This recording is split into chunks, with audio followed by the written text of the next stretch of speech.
प्रभु यीशु मसीह के मीठे और मधुर नाम में आप सबको जय मसीह की। आज के हमारे मनन और चिंतन के लिए जो हिस्सा पाया जाता है वो पवित्र बाइबल के आखिरी पुस्तक यानी प्रकाशित वाक्य उसका 13वां अध्याय और उसके पहले पद से 9वें पद तक है, जहाँ इस प्रकार लिखा है। तब मैंने एक पशु को समुद्र में से निकलते हुए देखा, जिसके 10 सींग और 7 सिर थे। उसके सींगों पर 10 राजमुकुट और उसके सिरों पर परमेश्वर की निंदा के नाम लिखे हुए थे। जो पशु मैंने देखा वह चीते के समान था और उसके पांव भालू के से और मुंह सिंह का सा था। उस अजगर ने अपनी सामर्थ और अपना सिंहासन और बड़ा अधिकार उसे दे दिया। मैंने उसके सिरों में से एक पर ऐसा भारी घाव लगा देखा मानो वह मरने पर है। फिर उसका प्राण घातक घाव अच्छा हो गया और सारी पृथ्वी के लोग उस पशु के पीछे पीछे अचंभा करते हुए चले। लोगों ने अजगर की पूजा की, क्योंकि उसने पशु को अपना अधिकार दे दिया, और यह कहकर पशु की पूजा की कि इस पशु के समान कौन है, कौन इससे लड़ सकता है। बड़े बोल बोलने और निंदा करने के लिए उसे एक मुंह दिया गया और उसे 42 महीने तक काम करने का अधिकार दिया गया। उसने परमेश्वर की निंदा करने के लिए मुंह खोला कि उसके नाम और उसके तंबू अर्थात स्वर्ग के रहने वालों की निंदा करे। उसे यह भी अधिकार दिया गया कि पवित्र लोगों से लड़े और उन पर जय पाए, और उसे हर एक कुल और लोगों और भाषा और जाति पर अधिकार दिया गया। पृथ्वी के सब रहने वाले जिनके नाम उस मेमने की पुस्तक में लिखे नहीं गए, जो जगत की उत्पत्ति के समय से घात हुआ है, उस पशु की पूजा करेंगे। जिसके कान हो वह सुन ले। ये परमेश्वर का जिंदा कलाम है। परमेश्वर इसके पढ़े और सुने जाने पर आशीष दे। आइए प्रार्थना करें। सर्वशक्तिमान पिता परमेश्वर, तेरे कलाम पर मनन करने जाते हैं। हमारे मनों को स्थिर कर, हमारे हृदय को शांत कर कि आज की दिन में जो तू बात हमसे करना चाहता है, हम पवित्र आत्मा की अगुवाई में प्रभु उसे ग्रहण करने वाले, सुनने वाले, समझने वाले और अपने आप को तेरे कलाम के तहत समर्पण करने वाले हों। प्रभु हर एक को आशीष दे, हर एक की मदद कर। तेरे पवित्र और मीठे नाम से मांगते हैं, आमीन। मेरे अजीजों, जैसा आप सब जानते हैं कि हम इस महीने जो शैतान है, जो हमारा और परमेश्वर का विरोधी है, इस विषय पर परमेश्वर के कलाम से मनन कर रहे हैं। और जब मैं इस बात का मनन कर रहा था तो मुझे 2 चीज़ें गौर करने या समझने का मौका परमेश्वर ने दिया, जिसे आज मैं आपके साथ बांटना चाहता हूँ। पहली चीज़ हमने पिछले रविवार सीखा, वो शैतान था। आज जो हम सीखने वाले हैं वो है ख्रीष्ट विरोधी की गतिविधियाँ। साधारणतः हम इन दोनों को एक ही मानते हैं, लेकिन परमेश्वर का वचन इन दोनों के अंतर को समझाता है। शैतान जो सर्वकालिक है और एक है ख्रीष्ट विरोधी, जिसका वर्णन प्रकाशित वाक्य उसके 13वें अध्याय के बारे में जो है आपके सामने अभी मैंने पढ़ा। बाइबल हमें बताती है कि अंतिम दिनों में एक तानाशाह, जिसे बाइबल पशु या ख्रीष्ट विरोधी कहलाती है, हमें बताता है। और इस संसार में ख्रीष्ट विरोधी के रूप में और इस विषय पर कई अनुमान लगाए जा रहे हैं। कई प्रचारक तरह तरह से इसको परिभाषित और एक्सप्लेन करते हैं, और ये भी बिल्कुल संभव हो सकता है कि वो पैदा हो चुका है और वर्तमान संसार में वो क्रियाशील है, वो एक्टिव है। इसलिए मेरे अजीजों, हमारे लिए ये लाजमी बनता है कि हम शैतान और ख्रीष्ट विरोधी को, जो हमें विनाश और जो है खात्मे की तरफ या दंड की तरफ ले जाता है, उसके विषय में अपनी जानकारी को रखें। आज की दिन में हम 7 ऐसे पद परमेश्वर के कलाम से देखेंगे जो हमें ख्रीष्ट विरोधी के बारे में बताएंगे। आज हमें इस बात को जानना ज़रूरी है ताकि हम सचेत हो जाएं, ताकि हम सतर्क हो जाएं कि शैतान किसी के माध्यम से या किसी के भी द्वारा हमें विनाश की ओर ना ढकेल सके। आइए परमेश्वर के कलाम से आज के दिन में हम सीखते हैं कि ख्रीष्ट विरोधी जो है वो कलाम उसकी क्या वर्क या क्या गतिविधियों को हमें बताता है। सबसे पहले अगर हम परमेश्वर के कलाम को देखते हैं और जैसा हमने पढ़ा है प्रकाशित वाक्य उसका 13वां अध्याय हम उसके 7वें पद को देखें, यहाँ ख्रीष्ट विरोधी की पहली गतिविधि के बारे में हमें बताया गया है।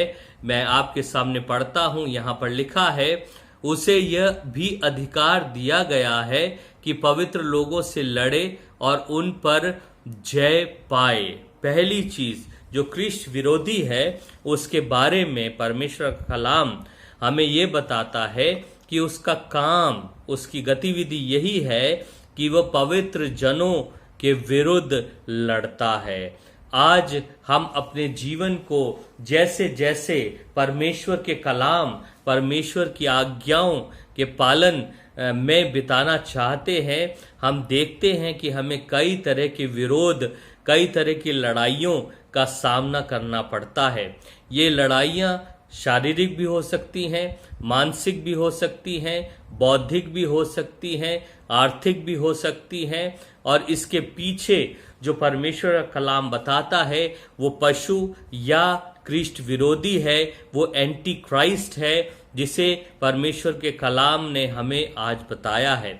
इसलिए मेरे अजीजों, हमें अपनी जिंदगी में ये इवैल्यूएशन और मूल्यांकन करना है कि अगर हम किसी भी तरह के विरोध का सामना कर रहे हैं और अगर हमारा संबंध परमेश्वर के साथ सही है, हम उसमें शुद्धता, पवित्रता में जीवन अगर जी रहे हैं, तो वो ख्रीष्ट विरोधी हमारी जिंदगी में इस तरह के हमले भी कर सकता है।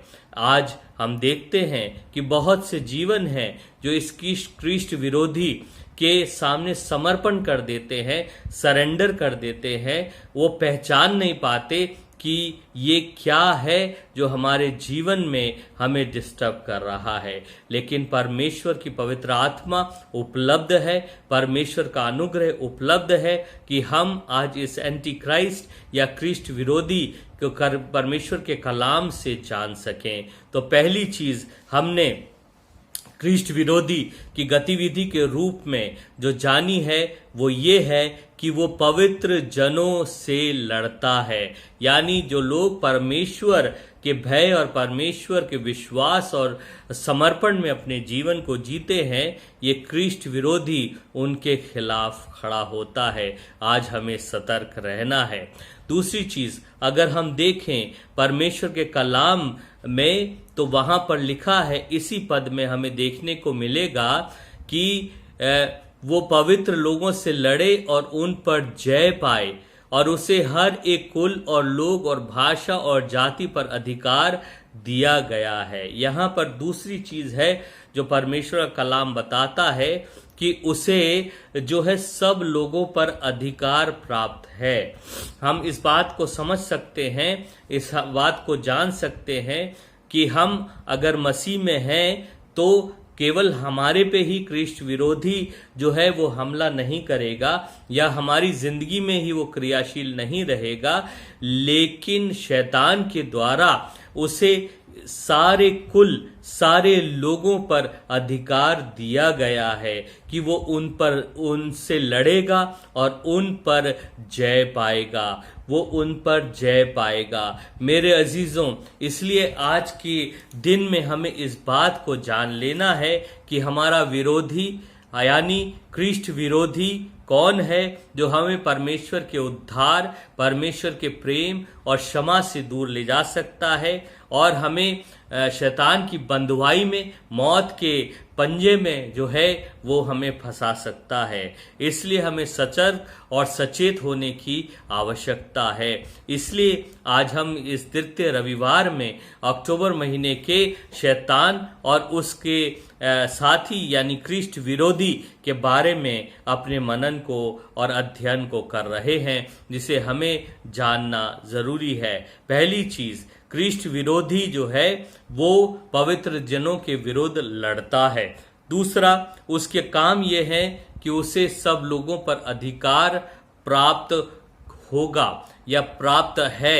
वो किसी भी जन के ऊपर, किसी विशेष जाति के ऊपर नहीं, लेकिन हर जाति, हर कुल के ऊपर वो हमला करने का अधिकार रखता है। इसलिए हम इस बात के प्रति सतर्क रहें कि हम कहीं ठोकर ना खा बैठे। अपने व्यक्तिगत प्रयासों से, अगर अपनी व्यक्तिगत धार्मिकता से हम समझते हैं कि हम प्रभु में स्थिर हैं, तो परमेश्वर का कलाम हमें शैतान के या इस ख्रीष्ट विरोधी की गतिविधि को बताता है कि उसे अधिकार प्राप्त है कि वो हमसे लड़े और हम पर जय पाए। इसलिए परमेश्वर की अधीनता में, परमेश्वर की समीपता में, परमेश्वर की स्तुति में, आराधना में हमें इन दिनों अपने जीवन को जो है ढालने की आवश्यकता है कि हम डिसर्नमेंट यानी पहचान के साथ अपने जीवन में प्रभु में आगे बढ़ने पाएं। तीसरी चीज, अगर हम देखें परमेश्वर के कलाम से, हम दानियल नबी की पुस्तक को निकालते हैं और उसका 9वां अध्याय यदि हम खोलें और उसका 27वां पद यदि हम पढ़ते हैं, तो यहाँ ख्रीष्ट विरोधी की एक और गतिविधि को हम देख पाते हैं। यहाँ लिखा है दानियल नबी की पुस्तक उसका 9वां अध्याय और उसका 27वां पद इस तरह से कहता है, वह प्रधान एक सप्ताह के लिए बहुतों के संग दृढ़ वाचा बांधेगा, परंतु आधे ही सप्ताह के बीतने पर वह मेल बलि और अन्न बलि को बंद करेगा और कंगूरे पर उजाड़ने वाली घृणित वस्तुएं दिखाई देंगी और निश्चय ही ठनी हुई बात को के समाप्त होने तक परमेश्वर का क्रोध उजाड़ने वाले पर पड़ा रहेगा।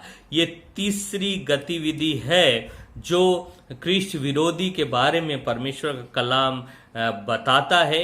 वो बताता है कि वह एक वाचा बांधेगा।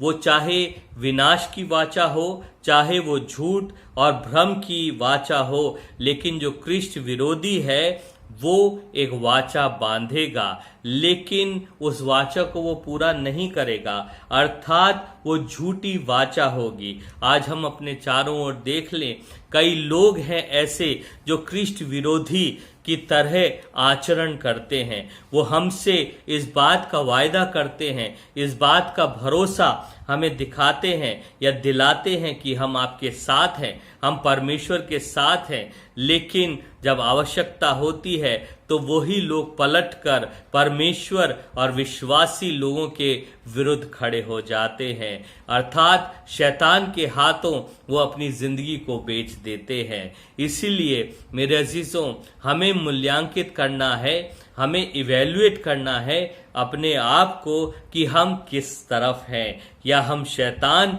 और ख्रीष्ट विरोधी की तरफ हैं या हम परमेश्वर की तरफ हैं। अगर हम अपने वाचाओं को, अपने वादों को परमेश्वर में अधूरा छोड़ते हैं, अगर हम उसे पूरा नहीं करते या हम अपनी शर्तों पर परमेश्वर के साथ वाचा बांधते हैं और उसे पूरा नहीं करते, तो हम ख्रीष्ट विरोधी के खेमे में या उसकी साइड हो जाते हैं। ये उसकी तीसरी गतिविधि है जो हमें परमेश्वर का कलाम बताता है, जो एंटी क्राइस्ट की गतिविधि है या उसके काम है।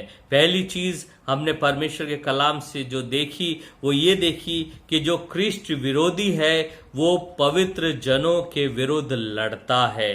दूसरी चीज, उसे अधिकार प्राप्त है कि वो पवित्र लोगों को सताए और उन पर जय पाए। तीसरा, वो एक झूठी वाचा बांधता है या वाचा बांधता है और उसे पूरा नहीं करता।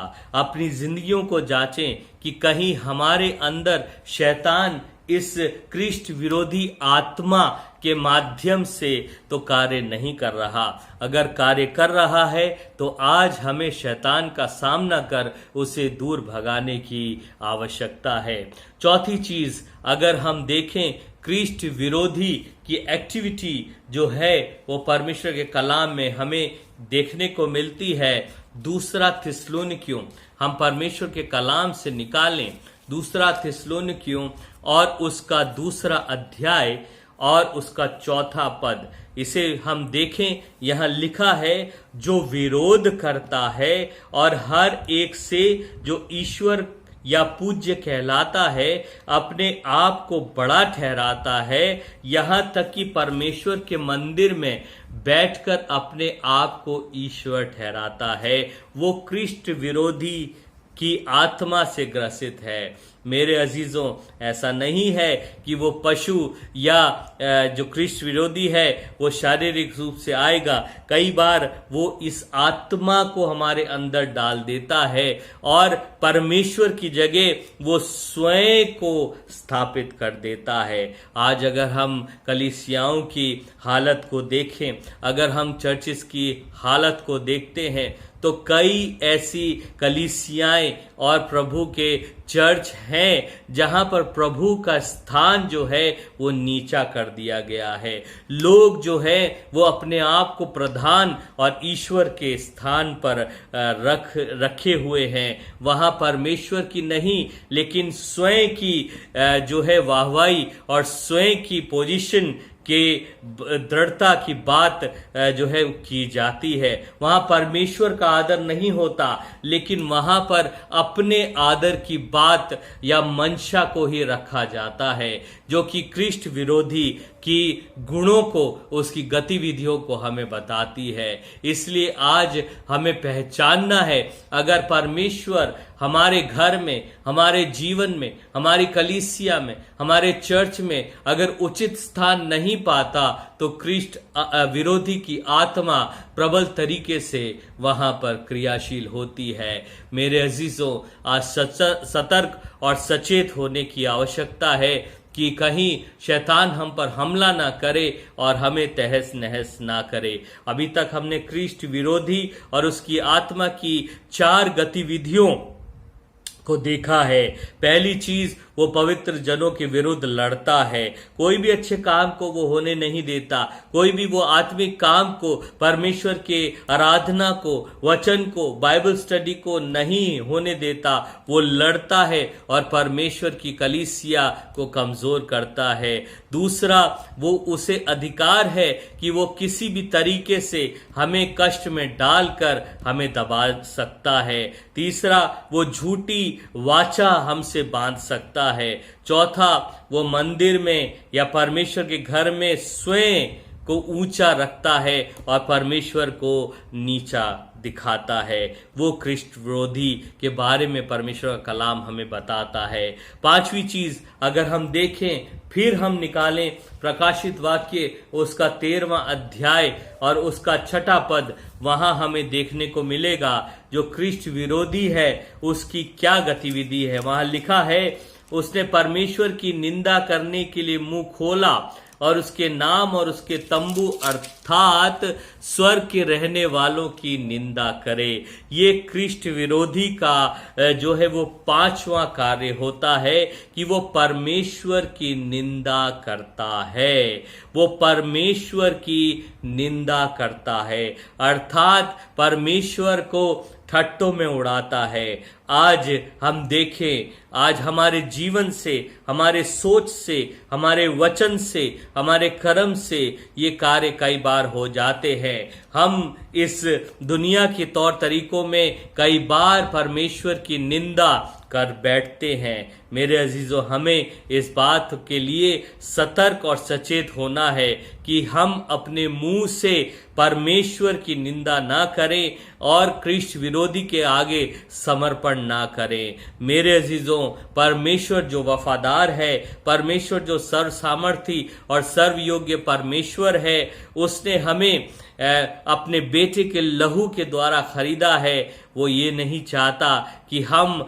परमेश्वर की निंदा करें और शैतान और कृष्ण विरोधी के फंदे में हम फंसे। इसलिए ये परमेश्वर का कलाम हमें चेतावनी दे रहा है, जो परमेश्वर की निंदा करता है वो कृष्ण विरोधी के साइड का या दल का है। इसलिए मेरे अजीजों, हमें इस बात से सचेत होना है। तो अभी तक हमने 5 चीजें जो देखी जो कृष्ण विरोधी के गुण हैं। पहला, वो पवित्र जनों के विरुद्ध लड़ता है। दूसरा, वो सब लोगों पर अधिकार प्राप्त करेगा। तीसरा, वो भी एक झूठी वाचा बांधेगा। चौथा, वो मंदिर में स्वयं को परमेश्वर कहकर स्थापित करेगा। और पांचवा, वो परमेश्वर की निंदा करेगा। छठी चीज अगर हम देखें, प्रकाशित वाक्य उसके 13वें अध्याय के 4 पद में ही हमें देखने को मिलती है। वहां लिखा है 4 पद में, लोगों ने अजगर की पूजा की क्योंकि उसने पशु को अपना अधिकार दे दिया और यह कहकर पशु की पूजा की, इस पशु के समान कौन है, कौन इससे लड़ सकता है। यहाँ हमें देखने को मिलता है कि वो किस तरह से जो है झूठे भविष्यद्वक्ताओं और शैतान के साथ काम करता है। वो प्रोक्लेम करता है कि कौन इससे लड़ सकता है या कौन इसके समान है। मेरे अजीजों, इसलिए हमें सचेत होने की आवश्यकता है कि हम जो है इस कृष्ण विरोधी से जो है सतर्क रहने पाए, उसकी गतिविधियों को जानने पाए, ताकि हम शैतान और उसकी हर एक युक्ति का सामना कर सके।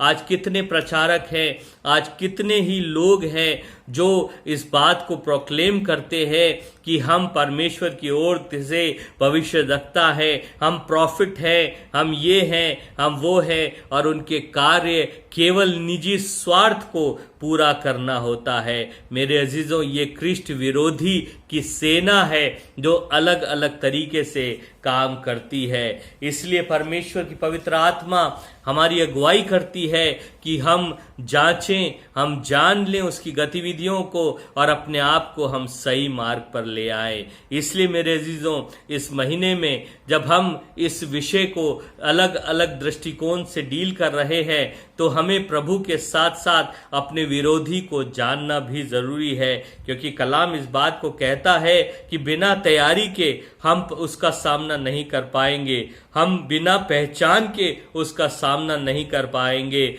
हम ये एक्सक्यूज भी नहीं दे पाएंगे कि हम जानते नहीं थे। क्यों? क्योंकि परमेश्वर कलाम स्पष्ट चिन्ह और संकेत और उसके बारे में हमें बताता है जिसका सामना हमें करना है। इसलिए मेरे अजीजों, हमें शैतान और कृष्ण विरोधी की आत्मा को पहचानने की जरूरत है। 6 चीजें हमने अभी तक देखी। 7वीं चीज जो परमेश्वर के कलाम में हमें देखने को मिलती है, वो दानियल नबी की पुस्तक उसका 7वां अध्याय और उसका 25वां पद बताता है। वहां लिखा है कि कृष्ण विरोधी की गतिविधि क्या होगी। वहां लिखा है, और वह परम प्रधान के विरुद्ध बातें कहेगा और परम प्रधान के पवित्र लोगों को पीस डालेगा और समयों और व्यवस्था के बदल देने की आशा करेगा, वरन 3.5 काल तक वे सब उसके वश में कर दिए जाएंगे।